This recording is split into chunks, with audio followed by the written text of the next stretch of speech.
कपड़े धोने वाली बहू। शादी के पहले से ही विभा को कपड़े धोने का बड़ा शौक था।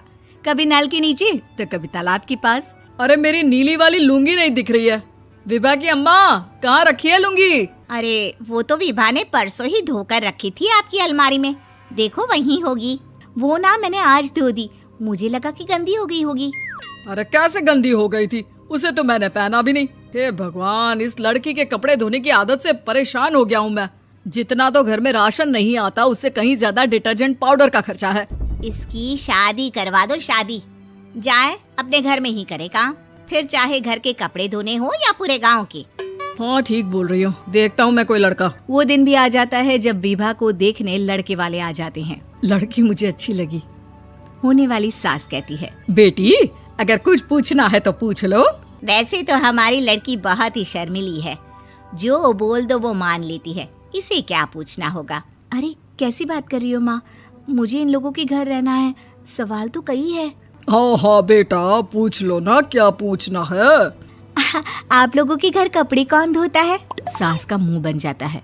देखो, अगर तुम ये कहना चाहती हो कि तुम्हें कपड़े धोने नहीं आते तो सुन लो, कपड़े मैं ही धोती हूँ, लेकिन तुम्हारे आ जाने के बाद मैं रुमाल तक नहीं धोऊंगी। अरे चुप रहना भाग्यवान, बहू बेचारी घर आई नहीं, उसे डराना शुरू कर दिया।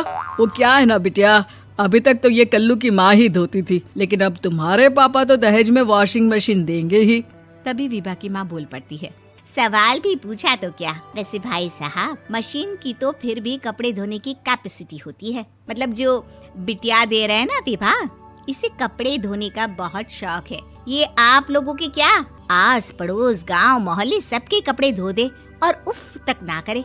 बाहर देखा नहीं आपने कितने कपड़े सूख रहे हैं? सब हमारी बिटिया ने ही तो धोए हैं। बस भी करो ना माँ, शर्म आ रही इतनी तारीफ सुनकर। और तो और एक दाग निकाल कर दिखाओ तो मान जाऊं। हाँ अच्छा, माफ करना बेटा, मैंने गलत समझा। हमें तो रिश्ता बहुत पसंद है। और ऐसे जुड़ जाता है रिश्ता कपड़े धोने का शौक रखने वाली विभा का। उसकी शादी हो जाती है कोयला फैक्ट्री में काम करने वाले कल्लू के साथ। शादी के बाद अचानक विभा चिल्लाती हुई सास के पास आती है। सासू माँ, अरे सासू माँ कहाँ है आप? ये तो धोखा है, धोखा दिया आप लोगों ने मुझे। इसे ससुर के चक्कर के बारे में पता चल गया। अरे तो उसमें तुझे क्यों धोखा मिला है? अरे नल में पानी नहीं आता, कपड़े कैसे कब धुलेंगे?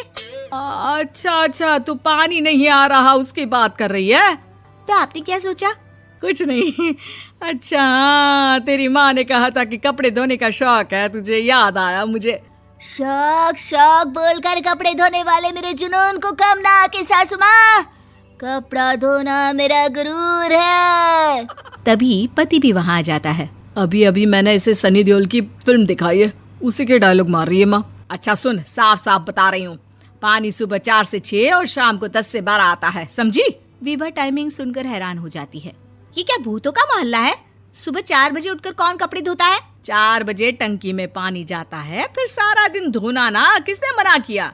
अरे कैसी बात कर रही हैं? 200 लीटर की टंकी में कितने कपड़े धो लूंगी मैं? सुबह ही उठ जाऊंगी मैं। अब क्या था, विभा सुबह 4 से लेकर रात के 12 बजे तक कपड़े ही धोती रहती। एक रोज सास पड़ोस से निकलकर कहीं जा रही होती है कि साथ वाली कहती है, हाँ कल्लू की माँ, जरा ये बताओ कि 2 साड़ी है, 2 ब्लाउज और एक पेटीकोट और एक नाड़े वाला लंबा कच्छा। हाँ तो? अरे तो क्या, कितना लोगी धुलाई ये बताओ। धोबन दिख रहे हैं हम क्या? हमारे पति सरकारी नौकरी से अभी रिटायर हुए हैं और बेटा सुपरवाइजर है कोयला फैक्ट्री में। धोबन समझ रखा है हमें? हाय रे कल्लू की अम्मा, माफ कर दो, वो तो मोहल्ले में यही सब बता रहे थे कि तुमने बहू को कपड़ा धुलवाने के काम में लगा दिया है। सास को पड़ोसन की बात सुनकर गुस्सा आ जाता है। वो घर पहुंचती है जहां घर के बाहर ही इतने सारे कपड़े सूख रहे होते हैं जितने कि किसी धोबन के घर पर। अरे ओ कल्लू की दुल्हन, बाहर निकल। माँ जी यहीं आ जाओ, बाथरूम में चादर धो रहे हैं हम। अरे अभी हम धोते हैं, तुमको बाहर निकलो। ये आस पड़ोस वाले बोल रहे हैं कि हम बहू से कपड़े धुलवा कर उसे कपड़ा धोने वाली बना दिए हैं। अरे छोड़ो ना माँ जी, किन लोगों की बातों में आती हो?